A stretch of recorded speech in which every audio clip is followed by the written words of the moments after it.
ঠাকুর অনুকূল চন্দ্র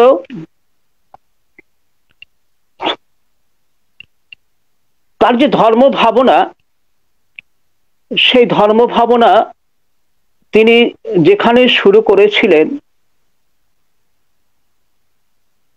তার একটা স্বাভাবিকভাবে একটা সাধারণ মানুষ নিয়ে কি করলেন, হিমায়তপুর এবং তার পার্শ্ববর্তী অঞ্চল কাশীপুর, প্রতাপপুর, নাজিরপুর, সেখানকার যারা তাড়িত, পীড়িত, উপেক্ষিত, তেমন সব মানুষদের একত্রিত করলেন।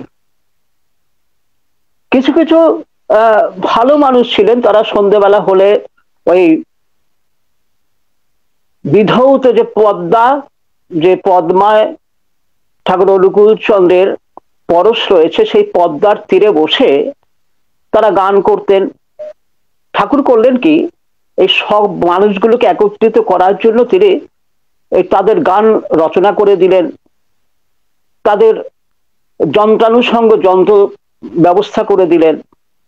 এই কোকন থেকে শুরু করে, তারিণী থেকে শুরু করে তাদের একত্রিত করে একটা কীর্তন আন্দোলন করলেন। সেখানে নিলেন তারই বন্ধু প্রবর অনন্ত মহারাজ, পরবর্তীকালে মহারাজ হয়েছিলেন, সে অনন্তনাথ রায়কে নিলেন, কিশোরী মোহনকে। এই দুজনকে নিয়ে তার কীর্তন আন্দোলন শুরু করলেন। তারপরে তৃতীয় সেনাপতি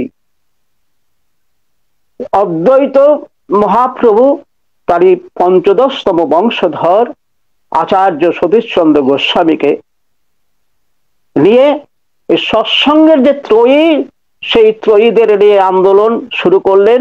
কীর্তন আন্দোলন দিয়ে তার ভাগবত আন্দোলনের সূত্রপাত। আর সেই কীর্তন আন্দোলন আমাদের ইতিহাসে, ভাগবত ইতিহাসে যে কীর্তন আছে, চৈতন্য মহাপ্রভু কীর্তন আন্দোলন করেছিলেন। আর সেই কীর্তন আন্দোলনেরই একটা ধারা নিয়ে ঠাকুর যেটা, সেটা অভিনব কীর্তন আন্দোলন। সে যারা না দেখেছে তার একটা আমরা ভূমিকা পাই। আমাদের যিনি ঋত্বিক আচার্য ছিলেন, কৃষ্ণপ্রসন্ন ভট্টাচার্য, তিনি ঠাকুরের ভাববাণী পুণ্যপুথির যে ভূমিকা লিখেছেন, সেই ভূমিকায় আমরা তার বর্ণনা পাই। আর সেই কীর্তন আন্দোলন, সেখান থেকে শুরু হলো সমাহিত হওয়া। সেই সমাধি, ওই নির্বিকল্প সমাধি ইতিপূর্বে ভাগবত যারা নিয়ে চর্চা করেন, সেই ভাগবত দর্শনে পাওয়া যায়নি। আমরা আমরা কৃতজ্ঞ থাকবো, প্রণাম জানাবো সেই বৃন্দাবন চন্দ্র অধিকারীকে, যিনি পাবনা কোর্টের উকিল ছিলেন এবং বৈষ্ণব ভক্ত। অনন্ত মহারাজের কাছ থেকে শুনে তিনি একদিন ওই কীর্তন আন্দোলনে গিয়ে দেখেন, কীর্তনের মধ্যে গিয়ে দেখেন ঠাকুর সমাহিত হয়েছে। তার মুখ দিয়ে অনর্গল সেই ভাবরাজ্যের কথা, নিত্য থেকে লীলার, সেই লীলার কথা প্রকাশিত হচ্ছে। আর তিনি বললেন, না, এগুলো একটাও নষ্ট করা যাবে না, এ রাখতে হবে। তারই দয়ায় সব লেখক নিয়োগ করে, ও ঠাকুর যেখানে যে কীর্তন করতে করতে যেতেন, কীর্তনে যেতেন, আর সেই লেখকেরা তারা 4-5 জনা মিলে ওই লিখতে থাকতেন। সেই লিখে 4-5 জনের লেখাগুলো একত্রিত করে তারই একটা রূপ দিতেন। আর সেই রূপ দিয়ে আমাদের পরম শ্রদ্ধেয় অনন্ত মহারাজের কম্পাউন্ডার চারুচন্দ্র সরকার, তিনি সেটা আবার সুন্দর করে নিজের হাতে লিখে রাখতেন। আর সেই লিখে রেখে হাতে লেখা পুণ্যপুথি প্রথম প্রকাশ করেন। আর আমরা তারপরে প্রথম পুণ্যপুথি যেমন পাই, তার সাথে ঠাকুরের নিজের হাতে লেখা ওই কতগুলো উপদেশ বাণী তিনি দিয়েছিলেন। ওই বাজিতপুর স্টিমার ঘাটের কর্মচারী, তিনি চলে যাবেন।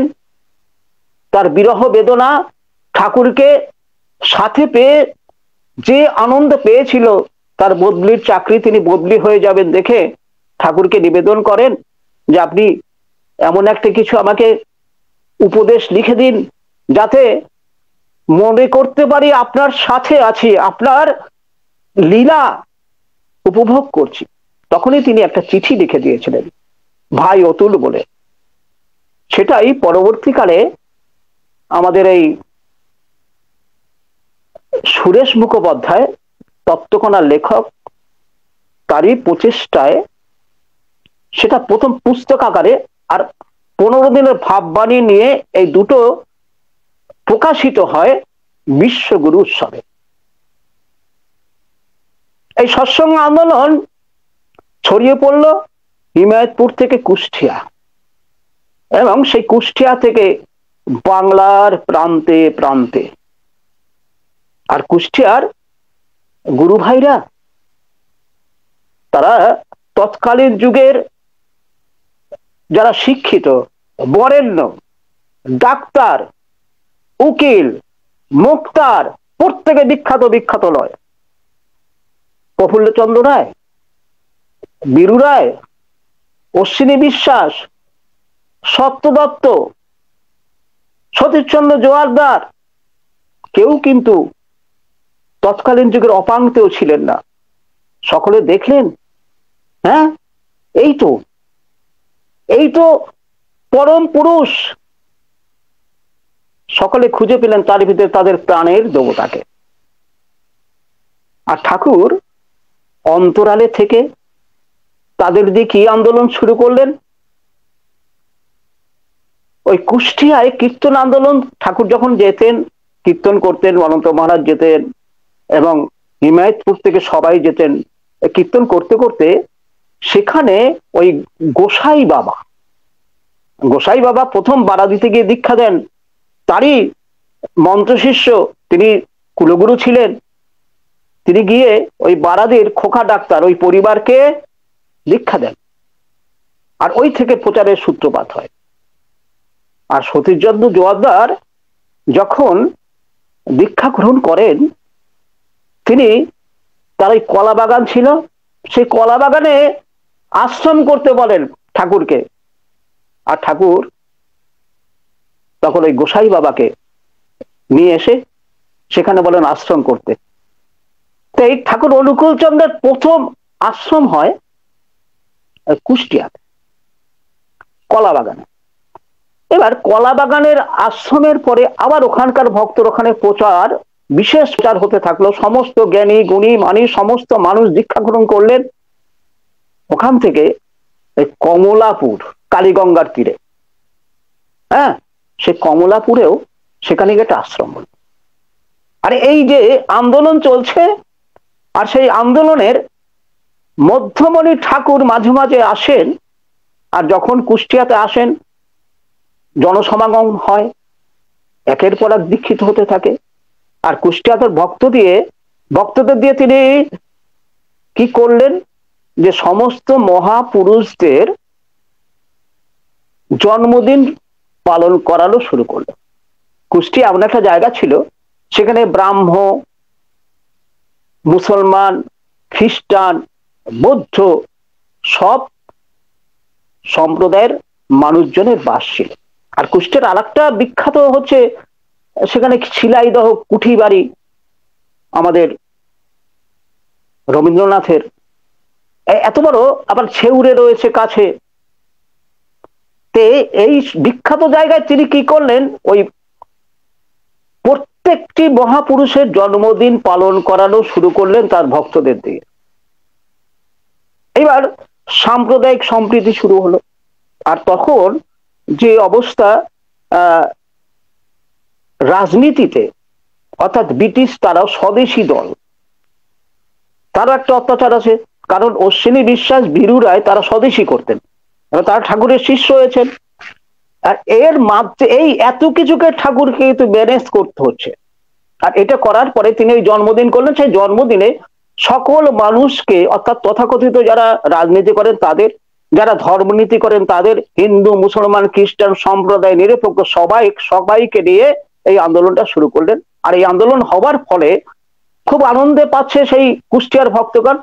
তারা ভাবলেন যে আমরা তো সব মহাপুরুষের জন্মদিন পালন করছি, কিন্তু যিনি সব মহাপুরুষদের একত্রিত করছেন, একটা সম্প্রীতি রচনা করছেন, কই আমরা তো তার জন্মদিন পালন করছি না।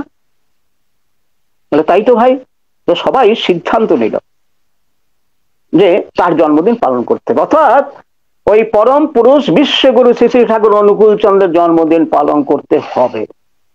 যেই কথা সেই কাজ। আর সেই কাজ কি করলো, প্রাচীর পত্র, প্রচার পত্র সমস্ত প্রচার হয়ে গেল। ঠাকুরের তখন 30তম বর্ষ, অর্থাৎ 30তম আবির্ভাব দিবস উপলক্ষে 3 দিনের উৎসব হবে, সেই রকম ভাবে প্রচার হয়ে গেছে। প্রচারের আনন্দ তো রয়েছে, কিন্তু কুষ্টিয়ার ভক্তরা তখন নিজেরা বলা বলি করছে, যার জন্মদিন পালন করব, কই তাকে তো আমন্ত্রণ জানানো হয়নি। তখন তাই তো, চলো চলো হিমায়তপুর চলো। হিমায়তপুর গিয়ে ঠাকুরকে যেই বলা হলো আপনার জন্মদিন পালন করছি, তখন ঠাকুর বলছেন, এই আপনারা কি করছেন? আপনারা তো বেশ তো সমস্ত মহাপুরুষদের জন্মদিন পালন করছিলেন, আমার জন্মদিন পালন করবেন, এটা তো আমি মেনে নিতে পারছি না। আর আপনারা যে বিশ্বগুরু বলে আমাকে প্রচার করতে চাইছেন, আমি যে বিশ্বগুরু সেটা কে কে অনুভব করেছেন বলুন, সকলে বুকে হাত দিয়ে বলুন।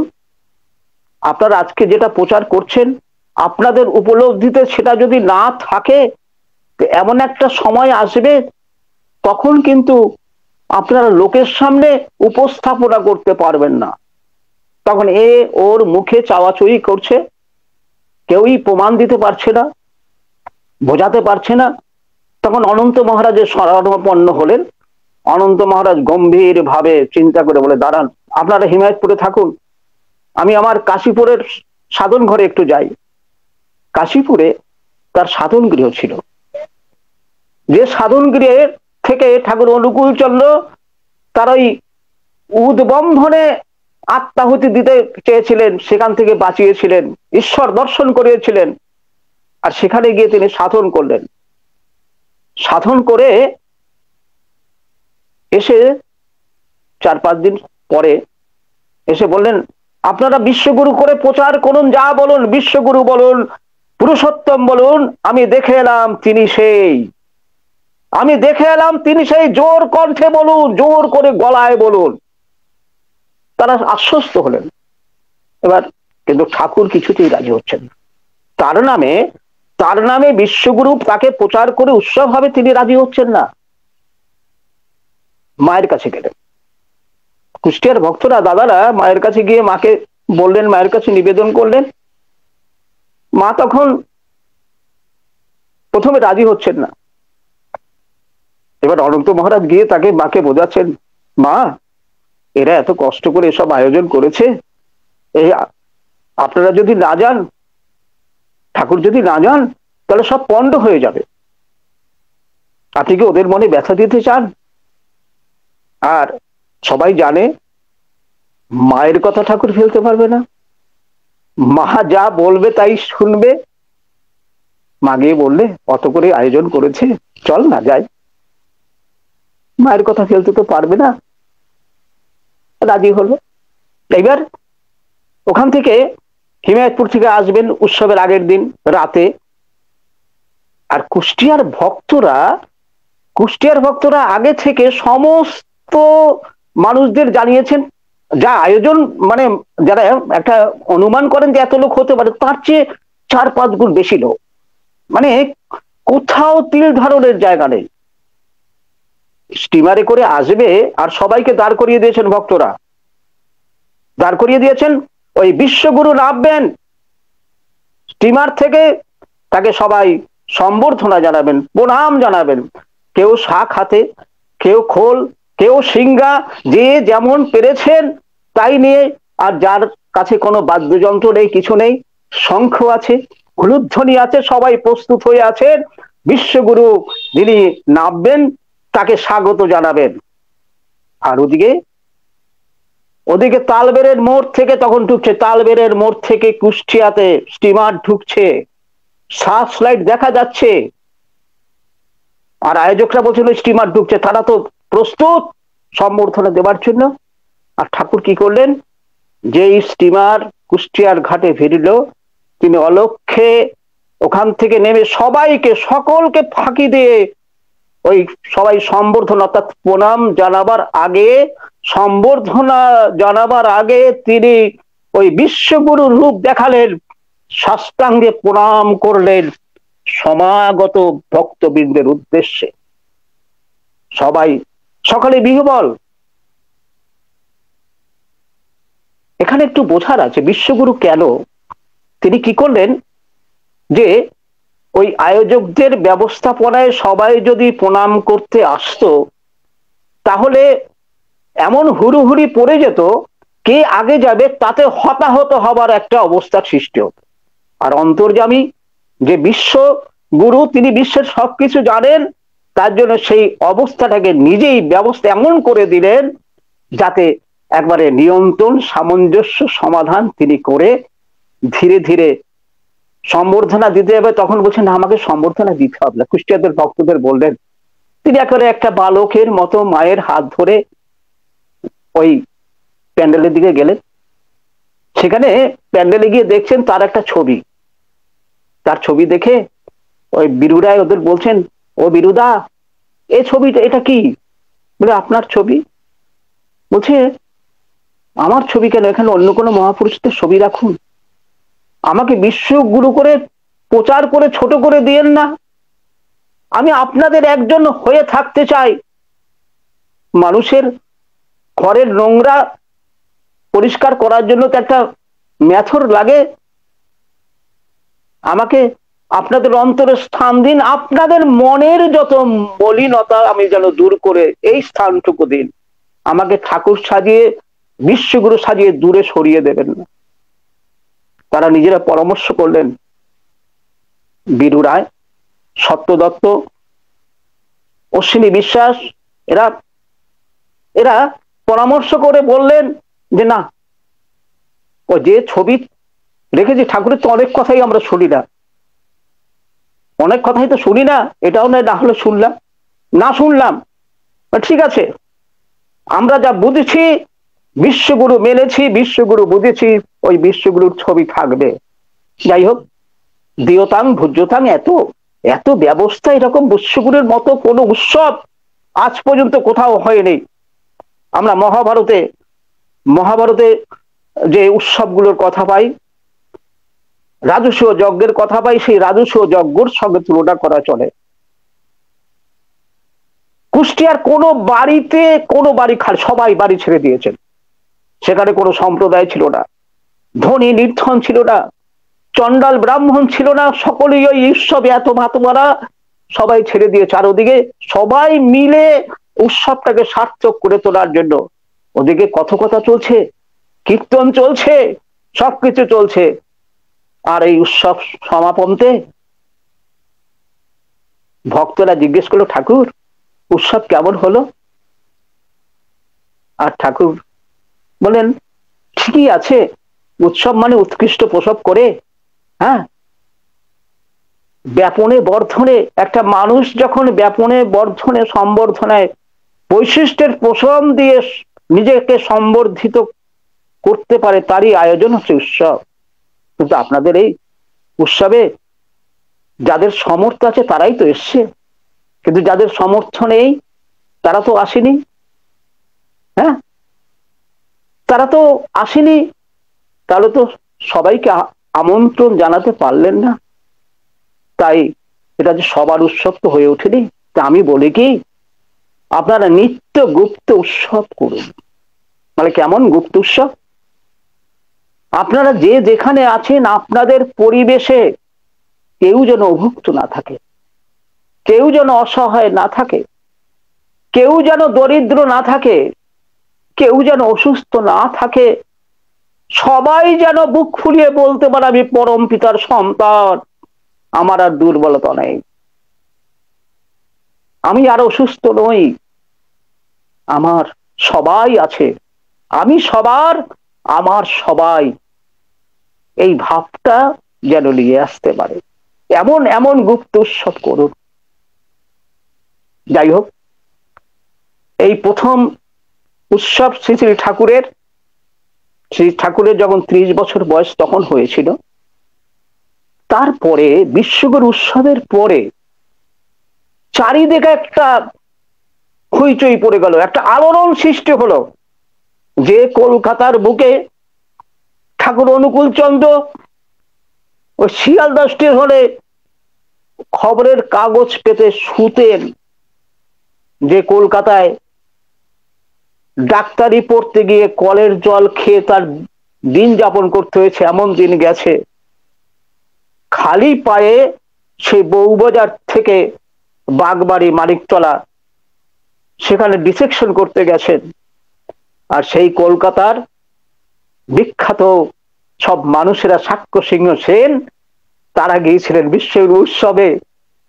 তারা গিয়ে দেখে তো আপ্লুত, একেবারে তৎকালীন যে সমাজের বরিষ্ঠ যারা, সেই বরিষ্ঠদের প্রতিনিধি স্বরূপ গিয়ে তারা দীক্ষা নিয়ে এলেন ঠাকুরের।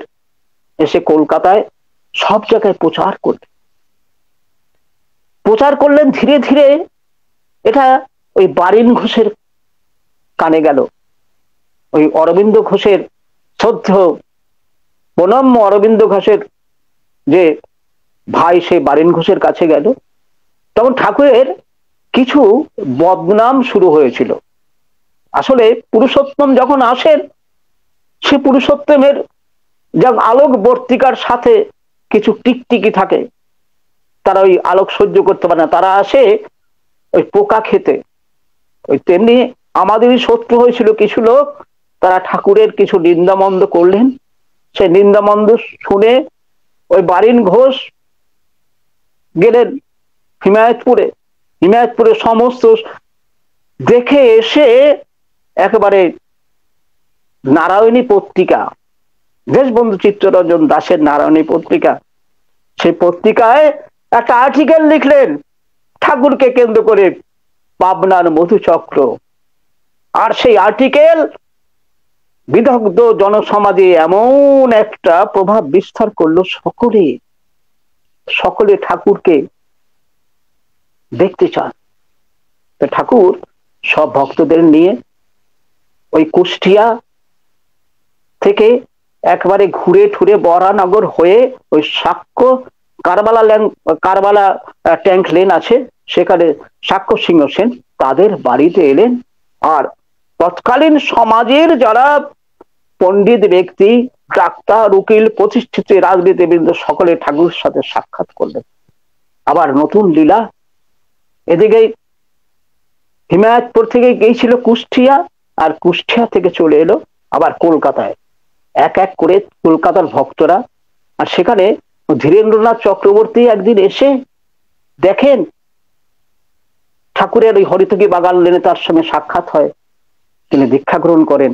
আর তারই যাজনে দীক্ষা গ্রহণ করেছিলেন আমাদের প্রাতঃস্মরণীয় ঋত্বিক আচার্য কৃষ্ণপ্রসন্ন ভট্টাচার্য মহোদয়। আর ওখানে এই কলকাতায় বসে দীক্ষা হয়েছিল। অনন্ত মহারাজ দীক্ষা দিয়েছিলেন পঞ্চানন সরকার মহোদয়কে। প্রণম্য এরা। এই আন্দোলন, ওদিকে ঠাকুর হিমায়তপুর, আবার মাঝে মাঝে কলকাতায় আসতে হচ্ছে। আর বিশ্বগুরু উৎসবের পরে অনন্ত মহারাজ দেখলেন যে এবার আর একটা উৎসব করার দরকার আছে। আর সেই উৎসব করার জন্য তিনি কি করলেন, নিজে গান রচনা করলেন। এই তো উৎসবের ইতিহাস। ঠাকুরের জন্মদিনে হিমায়তপুরে উপলক্ষে হিমায়তপুর উৎসব করতে হবে, একটা কীর্তন রচনা করলেন। আর লোক ভিক্ষায় বেরোলেন। তিনি গান করতে করতে তার ওই ভিক্ষার ঝুলি ছিল একটি বিশাল বড় সাদা কাপড়, সেই কাপড়ের চার কোনা চারজনে ধরতো, আর সেই ভিক্ষায় বেরোতো ওই নাজিরপুর, প্রতাপপুর, কাশীপুর অঞ্চলে ভিক্ষা করে করে যা পেত, ভিক্ষালব্ধ সে জিনিস দিয়ে শুরু করলেন ঠাকুরের সেই আবির্ভাব উৎসব হিমায়তপুরে। যাও, সে উৎসব শুরু হলো। সেই উৎসবের বর্ণনা একটু না বললে আমরা বর্তমান যে উৎসব হচ্ছে সেই উৎসবের সঙ্গে একটু তো মেলাতে হবে, কেমন উৎসব ঠাকুর অনুকূলচন্দ্র প্রবর্তন করেছিলেন। হিমায়তপুরে ওই জন্মোৎসব একাধিক ক্রমে একবার 17 দিন পর্যন্ত হয়েছিল। কারণ এই যে আয়োজন হচ্ছে হয়তো ভিক্ষালব্ধ জিনিস, তাতে একদিন হয়তো বেড়ে গেল, কোনো আয়োজন হয়তো একদিনের উৎসব হবে, তারপরে দ্বিতীয় দিন তৃতীয় দিন, এই বাড়তে বাড়তে একবার 17 দিন হয়ে গেল। কিরকম হতো? ঠাকুরের যে আলাপ আলোচনা, তার যে আদর্শ কথকতা, কীর্তন, সে তো ছিলই। এবার অন্যান্য সম্প্রদায়ের, যেমন ইসলাম, যারা ইসলামের প্রচার করেন, ইসলাম সম্প্রদায়ের যে তার বার্তা, ঈশ্বর এক, ধর্ম এক, প্রেরিত পুরুষ একেরই বার্তাবাহী, তার উপর দাঁড়িয়ে তারা আলোচনা করতেন, তারা বক্তৃতা, তাদের একদিন। অন্যান্য সব সম্প্রদায় তারা এরকম বলতেন। এবার যারা সেই সঙ্গীত রাজ্যে রয়েছেন, ধ্রুপদী সঙ্গীত, সেই ধ্রুপদী সঙ্গীতে যারা তৎকালীন যুগে প্রধান, তাদের আমন্ত্রণ করা হতো, তারা আসতেন। এবার যারা কৃষিবিদ, তাদের কৃষি প্রদর্শনী হতো, শিল্প প্রদর্শনী হতো, শরীরের কসরত প্রদর্শনী হতো। এইভাবে এই চলতে থাকলো। আর ওদিকে ঠাকুরের এত জ্ঞান ও গর্ব, তার আদর্শ শুনে একের পর এক লোক হিমায়তপুরে আসতে শুরু করলো। কিরকম ভাবে আশ্রম তৈরি হলো? ছোট ছোট চালাঘর, ওই জঙ্গল কেটে শুরু হলো তপবন বিদ্যালয়। হঠাৎ, আর সে কি সুন্দর, কি শিক্ষা! পৃথিবীর ইতিহাসে এরকম শিক্ষার সিলেবাস, এত সুন্দর শিক্ষা কেউ কখনো দিয়েছেন বা এই সিলেবাস দিয়েছেন বলে আমার জানা নেই। তখন এই কলকাতা বিশ্ববিদ্যালয়ে এই শিক্ষার নিয়ামক ছিলেন তৎকালীন মেট্রিকুলেশন পরীক্ষা, অর্থাৎ মেট্রিকুলেশন ছিল ফার্স্ট ক্লাস, মানে থার্ড ক্লাস 8 আর সেকেন্ড ক্লাস 9, আর ফার্স্ট ক্লাস ছিল ওই মেট্রিকুলেশন, এখন যেটা দশম মান।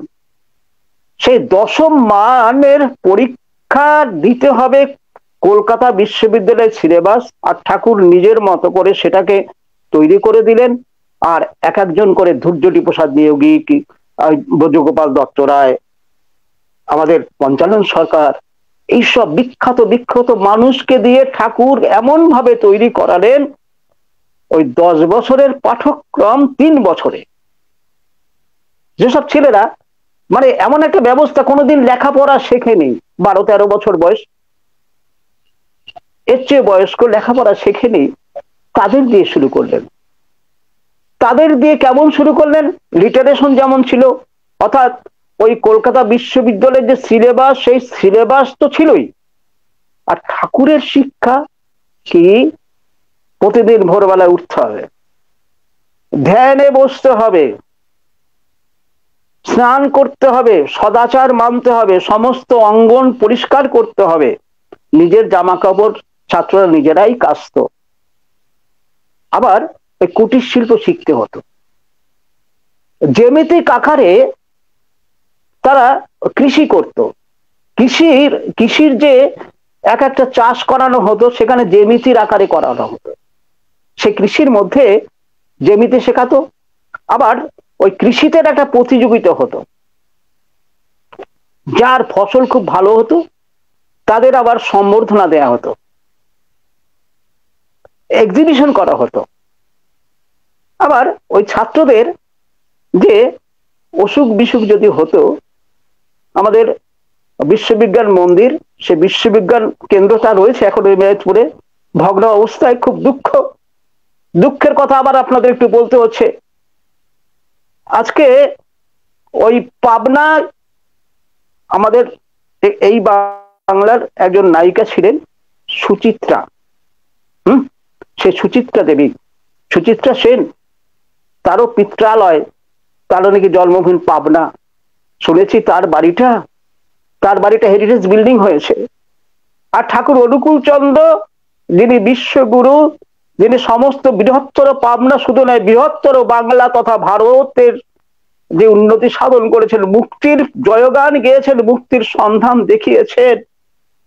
আর যেখানে বিশ্ববিজ্ঞান কেন্দ্র শুধু নয়, যেখানে কৃত্রিম মেঘ তৈরি থেকে শুরু করে, যেখানে আবহাওয়া বিদ্যুৎ থেকে শুরু করে, যেখানে মরা মানুষ কিভাবে বাঁচানো যায় তেমন গবেষণা করে, যেখানে প্রথমে আণবিক বিকিরণ কিভাবে হয় সেটা তিনি করিয়ে দেখিয়েছিলেন।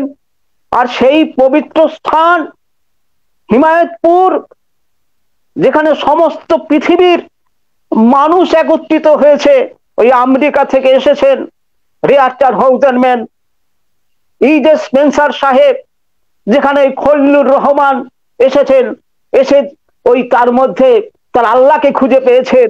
আর সেই পবিত্র ভূমি এখন বাংলাদেশের মানুষেরা পাবনা মানে কি সবাই জানে, ঠাকুর অনুকূল চন্দ্রের ভূমি নয়, সেটা পাগলা গারো। আমরা কথায় কথায় সোশ্যাল মিডিয়াতে দেখি সবাই পাবনার সঙ্গে তুলনা করে, কারোর যদি মাথায় কোনো রকম বুদ্ধি ভ্রষ্ট হয় তখন তাকে পাবনার সাথে তুলনা করে। পাবনা মানে মানসিক হাসপাতাল, পাবনা মানে ঠাকুর অনুকূল চন্দ্রের এত বড় লীলাভূমি, সেটা মুছিয়ে দিতে যারা চাইছে তাদের কাছে বিনীত নিবেদন, ইতিহাস কিন্তু ক্ষমা করবে না। যেখানে যিনি যার ভিতরে সমস্ত ইসলাম থেকে শুরু করে ইসলামকে বড় করে তুলেছেন, যেখানে বসে ইসলাম প্রসঙ্গের মতো একটা অত বড় একটা গবেষণামূলক বই পৃথিবীতে আর নেই, সাম্প্রদায়িক সম্প্রীতির অত বড় গবেষণামূলক বই যেটা তৈরি হয়েছিল। আর সেই পবিত্র স্থান তা যদি ওই পরিচিত লাভ করে মানসিক হাসপাতাল, পাবনা মানে মেন্টাল হাসপাতাল, মেন্টালের জায়গা, ঠাকুর অনুকূল চন্দ্র বিশ্বগুরু উপেক্ষিত, এর চাইতে লজ্জা, এর চাইতে দুঃখ এই মানব সভ্যতার ইতিহাসে থাকতে পারে যা বলছিলাম। আর সেই বিশ্ববিজ্ঞান কেন্দ্রের সাথে একটা আমাদের ওই ওষুধের বাগান ছিল, মানে আমাদের যে ওই ভেষজ কুটির ছিল, সে ভেষজ কুটিরে নানা ধরনের ভেষজ লাগানো হতো। আর সেই ভেষজ কুটিরে প্রতিটি ভেষজের সাথে পরিচয়পত্র দেওয়া থাকতো, এটার পেসিস হচ্ছে এই, এটা জেনাস হচ্ছে এই কাজে ব্যবহৃত, যেমন বাসক, বাসকের জাস্টিসি অ্যাডাটোটা এরকম নাম ঠাম দিয়ে তার সমস্ত পরিচয়পত্র দিয়ে কিভাবে ব্যবহৃত হয় সেগুলো দেয়া থাকতো। আর তপবনের যে স্কুলের ছাত্ররা, তাদের সামান্য অসুখ বিসুখ হলে তারা নিজেরাই ওই বাগিচায় চলে যেত, ওষুধের বাগিচায় গিয়ে তারাই ওইগুলো দেখে পরিচয়পত্র থেকে নিজের ওষুধ নিজেরা তৈরি করে খেতেন।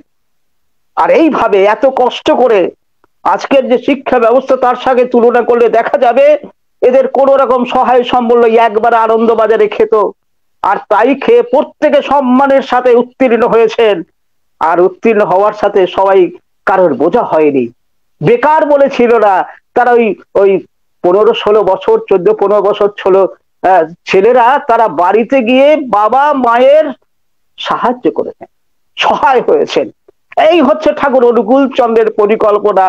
আর সবচেয়ে দুঃখ, ওই রকম একটা হিমায়তপুরে যে তপবন বিদ্যালয় হয়েছিল, সেই বিদ্যালয় কিন্তু আর একটা গড়ে তোলা গেল না, সবকিছু দেয়া সত্ত্বেও।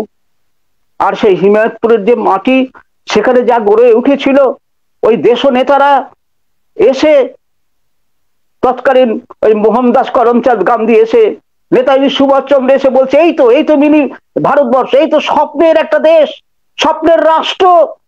আর এই রাষ্ট্র যদি এরকম ভাবে আমাদের সবাইকে পথ দেখাতে পারে, তা আমাদের উচিত ঠাকুর অনুকূল চন্দ্রের যে আদর্শটা, সে আদর্শটাকে আমাদের গ্রহণ করা। তো এইভাবে চলতে চলতে ঠাকুর অনুকূল চন্দ্রের যে আন্দোলন, এখানে আরেকটু আধ্যাত্মিক দিকে যেতে হবে। ঠাকুর অনুকূল চন্দ্রের কীর্তনের পরে প্রার্থনা হতো, আর সেই প্রার্থনা মাতা মনমোহিনী দেবীর গুরুদেব হুজুর মহারাজের অনুকরণে, অর্থাৎ আমাদের যে আগ্রা যে সৎসঙ্গে তারই অনুকরণে বিনতি হতো, হিন্দি বিনতি প্রার্থনা হতো। ঠাকুর ধীরে ধীরে এই যত সব গঠনমূলক পল্লী সংগঠন সবকিছু তৈরি করার সাথে সাথে তিনি কি করলেন, একটা আহ্বানী মন্ত্র রচনা করলেন। তিনি কি করলেন, আর্য হিন্দুদের যে ত্রিসন্ধ্যা প্রার্থনা করতে হয় সেই আর্য হিন্দুদের সেই প্রার্থনা দিলেন। আর সেই প্রার্থনা কি, সন্ধ্যা প্রার্থনা, যার ভিতরে সমস্ত বেদ মন্ত্র মথিত করে সন্ত সদ্গুরু পুরুষোত্তম পরম্পরা একত্রিত করে সকলের জন্য একটা প্রার্থনা। সেখানে বর্ণ নেই, ধর্ম নেই, সম্প্রদায় নেই, সকলের জন্য সেই প্রার্থনা দিলেন, আহ্বানী দিলেন। আর পঞ্চের বর্হি সপ্তার্চী মন্ত্র দিলেন। মা অর্থাৎ মাতা মনমোহিনী দেবী তার গুরুদেবের যে বিনতি করতেন, আর তিনি বিগত হবার মানে দেহাতীত হবার 3 দিন আগে ঠাকুর সেই প্রার্থনার মন্ত্র তাকে শোনালেন। শোনাবার পরে বললেন, অনুকূল অনুকূল, এ তো অতি অতি সুন্দর, এই প্রার্থনাই করতে হবে, আমি এতদিন ভুল করেছি। আর সেই থেকে শুরু হলো প্রার্থনা। আমাদের একেবারে পৃথিবীর ইতিহাসে এত সুন্দর একটি প্রার্থনা আমরা মৈত্রীর প্রার্থনা পেয়েছি, আমরা হযরত রাসূলের প্রার্থনা পেয়েছি, যীশু খ্রিস্টের প্রেয়ার পেয়েছি। যেসব প্রার্থনা পেয়েছি তার মধ্যে শ্রেষ্ঠ প্রার্থনা বলে অভিহিত করেছেন আমাদের ঋত্বিক আচার্য কৃষ্ণপ্রসন্ন ভট্টাচার্য। প্রার্থনা নামে যে পুস্তক, সেই পুস্তকের ভূমিকা লিখে। কিন্তু দুঃখের বিষয়, ঠাকুর অনুকূল চন্দ্রের সৎসঙ্গ আন্দোলন ওই হিমায়তপুরে থাকতে পারলো না। তিনি সাম্প্রদায়িক সম্প্রীতি রক্ষা করার জন্য, হিন্দু মুসলমানদের একত্রিত করার জন্য তিনি সকলকে নিয়ে বসলেন, মিটিং করলেন, আলোচনা করলেন। হিন্দু মুসলমানের জন যে বসতি একত্রিত যাতে যারা সংখ্যাগরিষ্ঠ হিন্দু আর সংখ্যাগরিষ্ঠ মুসলমান সেখান থেকে পপুলেশন এক্সচেঞ্জ করতে বললেন, যাতে সাম্প্রদায়িক দাঙ্গা না লাগে। তার জন্য নিজের মতো তিনি কি করলেন, ফান্ড তৈরি করলেন। আর সেই ফান্ড সস্তৈনী ইষ্টভীতি ফান্ড তৈরি বলে, আমি আমার যারা দেশনেতা ছিলেন সে দেশনেতাদের সাথে মুসলিম লীগের নেতা, হিন্দু মহাসভার নেতা যারা যেতেন তাদের সঙ্গে সমস্ত শ্যামাপ্রসাদ মুখার্জিকে বললেন, আপনি অত বড় বাবার অত বড় ছেলে, আপনি যদি চেষ্টা করেন তাহলে পারবেন, এইটা করুন, আমি দিব্য চক্ষে দেখছি। এটা যদি না করেন তাহলে এই দেশ ভাগ হয়ে যাবে। কথা হচ্ছে 1935 থেকে শুরু হচ্ছে, কথাবার্তা চলছে। ঠাকুর বারবার আমাদের প্রণম্য সুধীরচন্দ্র বসুকে পাঠাচ্ছেন দেশনেতাদের সঙ্গে কথা বলতে, বলছে আমি আমার মতো তৈরি হচ্ছি যাতে এই দেশ ভাগ না হয়, সাম্প্রদায়িক প্রীতি থাকে। ঠাকুর অনুকূল চন্দ্র সেই চেষ্টা করলেন। আর ওখানে বসে ওই হিমায়তপুরের মাটিতে বসে 1942-এর যে আন্দোলন চলছে, ইংরেজ আন্দোলন, সাম্প্রদায়িক একটা অপ্রীতি, আবার ভয়াবহ বন্যা, সমস্ত সামাল দিলেন ঠাকুর অনুকূল চন্দ্র। ওদিকে নোয়াখালী থেকে শুরু করে মেদিনীপুর পর্যন্ত যে বন্যা হয়েছিল সেই বন্যা কিন্তু সামাল দিয়েছিলেন তিনি। কাউকে এতটুকু অসুবিধায় পড়তে দেননি এবং সবাইকে তার আশ্রয়স্থল করে দিয়েছিলেন। আবার 50-এর মন্বন্তর, যে মন্বন্তর একটা বাংলার ইতিহাসে রয়েছে, সেই 50-এর মন্বন্তরের সময় কিন্তু ওই বৃহত্তর পাবনার একটা মানুষকে অভুক্ত থাকতে দেননি। সস্তৈনীর টাকায় জমি কিনে রেখেছিল, সেই জমি কিনে তার চাষের টাকায় নানা জায়গা থেকে চাল সংগ্রহ করে, আর ওই আমাদের কিশোরী মোহন তিনি ভক্তপ্রবর, তিনি ভিক্ষা করতেন, সকলের বাড়িতে যারা আসতো তাদের বাড়িতে বাড়িতে পৌঁছে দিতেন। এই মন্বন্তরের সময় কাউকে অভুক্ত থাকতে দেননি। আর তেমনই একটা জায়গা থেকে তাকে কম বেদনা তিনি যা বলেছিলেন শোনেননি। 1946 সালের ওই জুলাই মাস নাগাদ গ্রেট ক্যালকাটা কিলিংস হলো। আর সেই গ্রেট ক্যালকাটা কিলিংস, তার যে বেদনা, যে ব্যথা তিনি পেলেন, অসুস্থ হতে শুরু করলেন। কিছুতেই তাকে সুস্থ করা যায় না। ডাক্তাররা বললেন যে তার কাছে কোনো লোক আসতে দেবে না, কিন্তু তিনি চান না। ভক্তরা তার কাছে দর্শন করতে পারবেন না, মনের কথা প্রাণের ব্যথা বলতে পারবেন না, তিনি চান না। তাকে আলাদা রাখা হলো। কলকাতা থেকে ডাক্তার গুপ্ত এলেন। তিনি বারবার অসুস্থ হয়ে পড়ছেন। ওই বেদনা, অত লোকের হত্যা তিনি কিছুতেই, যিনি বলছেন একটা পিপিলিকারও ব্যথা নিরাকরণের দিকে লক্ষ্য রেখো, যদি মানুষ হও, আর তার চাই যদি না করো, তার চাইতে তোমার চেয়ে তার কে হীন আছে। আর সেই মানুষ হাজার হাজার মানুষের হত্যা লীলা শুনে তিনি নিস্তব্ধ হয়ে গেলেন। ওই ডাক্তার গুপ্ত তখন তাকে পরামর্শ দিলেন, এনাকে বায়ু পরিবর্তনে নিয়ে যান। আর সেই বায়ু পরিবর্তনে যাবার জন্য তিনি সিদ্ধান্ত নিলেন দেওঘরে যাবেন। দেওঘরে যাবেন। আর সেই দেওঘরে যাওয়া নিয়ে এখনো অনেক অনেক লোক, যারা ঠাকুর অনুকূল চন্দ্র পুরুষোত্তম বিশ্বপি গুরু, তার নিন্দা করে বলেন ঠাকুর পালিয়ে এসছিলেন দেখি। ছি ছি ছি ছি, লজ্জার কথা। আমরা হিন্দু হয়ে আজকে মানুষ হয়ে, যে মানুষের শ্রেষ্ঠ পুরুষোত্তম, যিনি উত্তম পুরুষ, তার নিন্দা যদি করি, ঈশ্বর কি ক্ষমা করবেন? তিনি দেওঘরে এলেন। এদিকে সাম্প্রদায়িক দাঙ্গা প্রবল হলো। ওই হিমায়তপুরে যারা ছিলেন, তখন গোসাই বাবা ছিলেন, আরো সব ছিলেন। তখন ঠাকুর যখন চলে আসেন 1946 সালে, তখন ঠাকুর মায়ের নামে Mata Manmohini Devi science institute, science college, Calcutta university থেকে পারমিশন পেয়েছে, তৈরি হচ্ছে।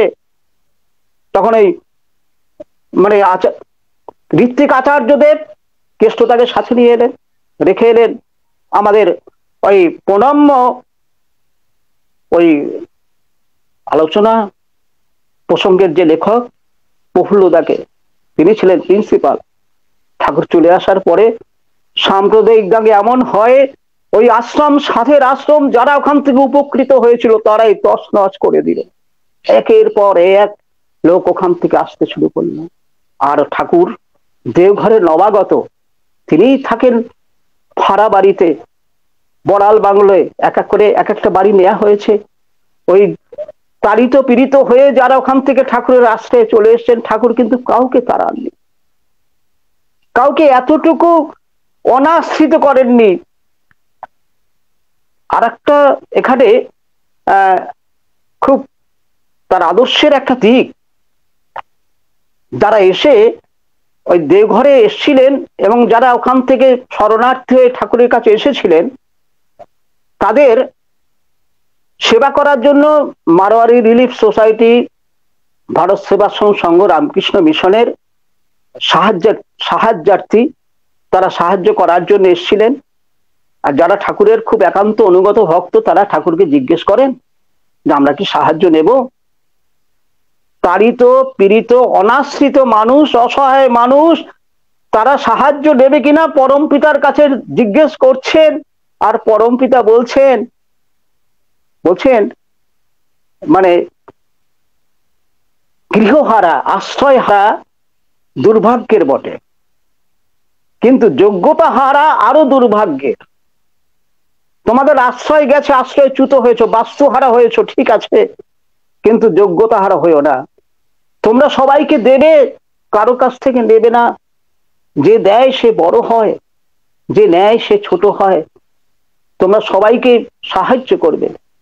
তার কথা শুনে সেদিন যারা নিজেদের যোগ্যতার উপরে কষ্ট করে দাঁড়িয়েছিলেন, তারা সবাই পরম পিতার অনুশাসন মেনে শ্রেষ্ঠ হয়েছিলেন। তারা সবাই সে বরিষ্ঠ হয়েছিলেন।